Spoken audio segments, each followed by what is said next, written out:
Hey guys, how's it going? My name is Rage, and today I'm bringing you guys kind of a update, talk about video of the recent Xbox One reveal. And this reveal has spurred a lot of controversy going on lately just because of the whole name, the way the console looks, the controllers, everything like that. So I will be posting links down in the description area so people can go look at the stuff because unfortunately I don't think I'm going to be able to throw in pictures of the recent console because I'm afraid of getting copyrighted and whatnot because its new console was just released today, May 21st. It wasn't really released, but revealed.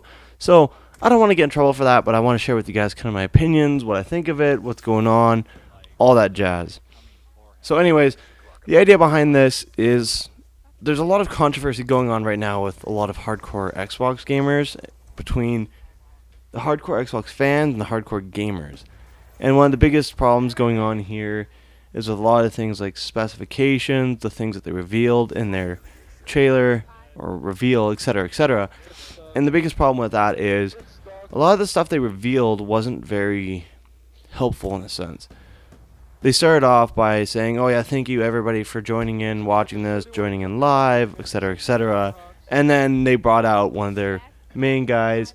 I think his name was Yusuf, and he was talking about the console, all the really cool things that you can do with the new sleek Connect that they fixed up because they changed the console and their Connect is so much more expansive, right? And the idea behind it is they're talking about, hey, look, we now have Windows 8 mixed in with our Xbox.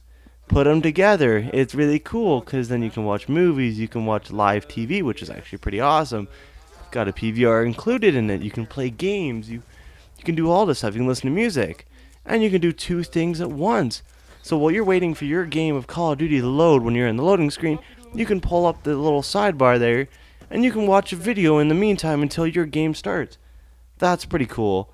I'm okay with that, but the idea behind it is just like, they were focusing a lot on that, and a lot about the Kinect and how you can tell it to like, Xbox, go home, and it'll take you to the home menu and whatnot, and it's just, it feels like they're constantly trying to expand on this idea of using the Kinect for their consoles, and there's nothing wrong with that. The Kinect is cool. Everybody's all for the futuristic, voice activated, sound activated, like movement, all that kind of stuff. But at the same time, like, that's not what I'm tuning in for. I'm tuning in for a lot of these questions that they never really quite revealed until post reviews about things like, is it going to be always DRM? Is there going to be a disc tray in it? Am I allowed to play used games? Am I going to be able to, like, do I have to buy everything online now? All that kind of stuff. And they did confirm a lot of that in their post interviews with stuff like, I think it was Spike TV, that they said that you didn't have to always be online if you're playing single player games. It doesn't require to be online. That's kind of neat, but at the same time, if I'm playing a single player mode, what happens if my internet goes out and I'm like in an Xbox Live party? Will it just disconnect me from my game, or will it just disconnect me from my party like it normally does? That kind of worries me. That's just my personal perspective. A lot of people don't really play single player games very often. When they're playing online with friends, they are usually like, hey, let's play a multiplayer game.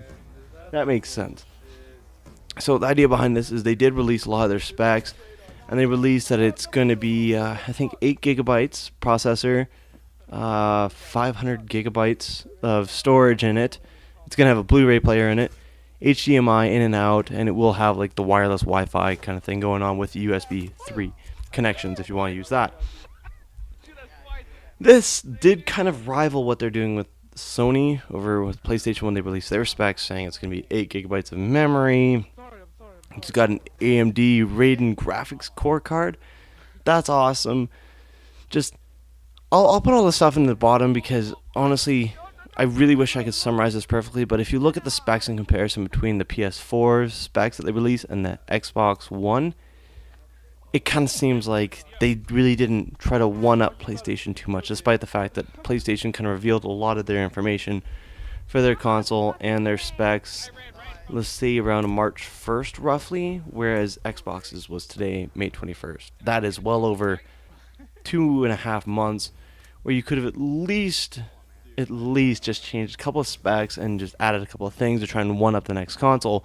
But that's probably something we can expect from E3 in the future, hopefully. So the biggest problem I have with this is the way they advertise the Xbox in their reveal It seemed a lot more the fact of like, hey, look, this is a social media device. You can do all these things like talk to your friends on Skype, and you can watch the football game, and you can do this and you can do that. But they didn't really say much about the console in general. And I'm buying an Xbox so I can play games with my friends and play by myself, not so I can flick on the TV and watch some football. Ooh, if I wanted to do that, I wouldn't have a damn Xbox in the first place, right? I guess you could do the whole like split screen so you could watch the game while you're playing Call of Duty or playing Halo or stuff like that, but it's not me, you know. I don't really do that. Maybe YouTube videos, but what am I gonna do? Anyways, I find it kind of interesting that they also released like they came out with the Halo stuff, and everybody's like, "Oh, cool, Halo. What are we gonna do with that?" And it was more of a, "Hey, look, we're doing a TV series with Steven Spielberg." Great. Everything that I've seen so far for video game movies and TV shows and whatnot haven't been that great. Sure, I haven't watched the recent TV show Defiance. I think that's on HBO, but I heard it's pretty good. I heard it's roughly decent, but at the same time, that isn't directly built off of the game, and both of them were released around the same time. Whereas when you have movies like Doom with The Rock, which I didn't like, Prince of Persia, which I don't remember who directed that, didn't like that one either. The Hitman movie, didn't sit well with me either. I feel it's really hard to do movies and whatnot like that. So I feel like kind of flip-flopping all over the place here, but I'm going to get back into the original design of the Xbox. I feel the Xbox One, just the name, everybody thought it was going to be called Xbox Infinity. That would have been cool. That just sounds slick. It sounds smooth. It sounds nice. It sounds new. But you changed it to Xbox One? Hell, am I talking about my big clunky fucking Xbox over in the corner there? Or am I talking about a new one, right? It just, looking at it now, I kind of feel like I'm looking at the mix of a prototype of a PlayStation mixed in with a VCR made to look shiny and chrome.